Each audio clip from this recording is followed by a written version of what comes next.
আমি অন্তর থেকে বিশ্বাস করি যে ইসলাম আল্লাহর মনোনীত দিন এবং কি এটার যে বিভিন্ন স্থাপনাগুলো আছে, পবিত্র কাবা, মাদিনা, আল আকসা, সেই পবিত্র মসজিদগুলো বা আরো বিভিন্ন যে স্থাপনাগুলো আছে, এগুলো রক্ষণাবেক্ষণ খুব মাওলা পাকি করতে হবে এবং তিনি করবেন আনটিল কিয়ামত পর্যন্ত। কোরআন হাদিস তাই বলে।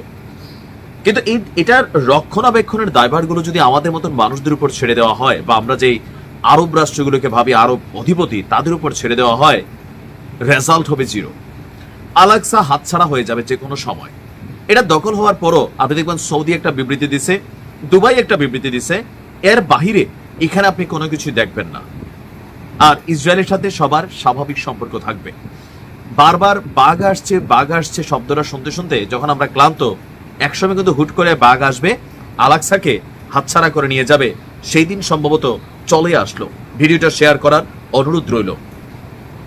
আল আকসা, এই আমাদের যে স্থাপনাটা, এটাকে দখলের হুমকি দিয়েছে ইসরায়েলের প্রতিরক্ষা মন্ত্রী।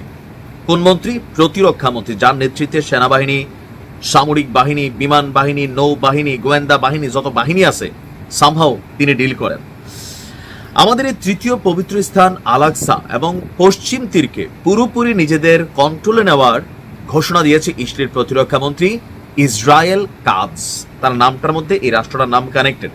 এছাড়া জেরুজালেমেও পূর্ণ দখলদারিত্ব আরোপ করা হবে বলে ঘোষণা দিয়েছে এই মন্ত্রী। মাইক্রো ব্লগিং সাইট এক্সে আজকে এক পোস্ট করেছে। এই পোস্টকে কেন্দ্র করে সারা বিশ্বে ক্ষোভ ছড়িয়ে পড়েছে যে তিশা বা আভের দিন দ্বিতীয় টেম্পল ধ্বংসের 2000 বছর পর পশ্চিম দেওয়াল এবং টেম্পল মাউন্ট আল আকসা আবারও ইসরায়েলের পূর্ণ নিয়ন্ত্রণের মধ্যে চলে এসেছে।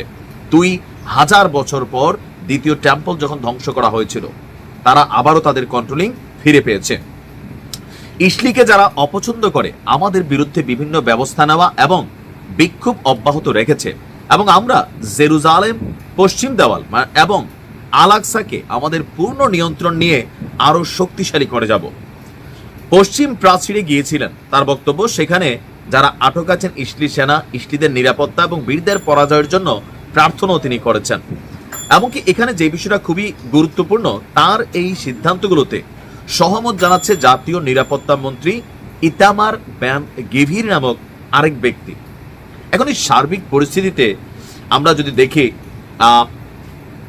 কোন দিকে যাচ্ছে, ওই যে ভিডিওর প্রথমে বলছি যে এগুলা ঘটতে থাকবে। এই ঘটনার পরেও কিন্তু সৌদি আরব নিন্দা জানাইছে। নিন্দা জানানোর মধ্যে আছে ভবিষ্যতেও জানাবে।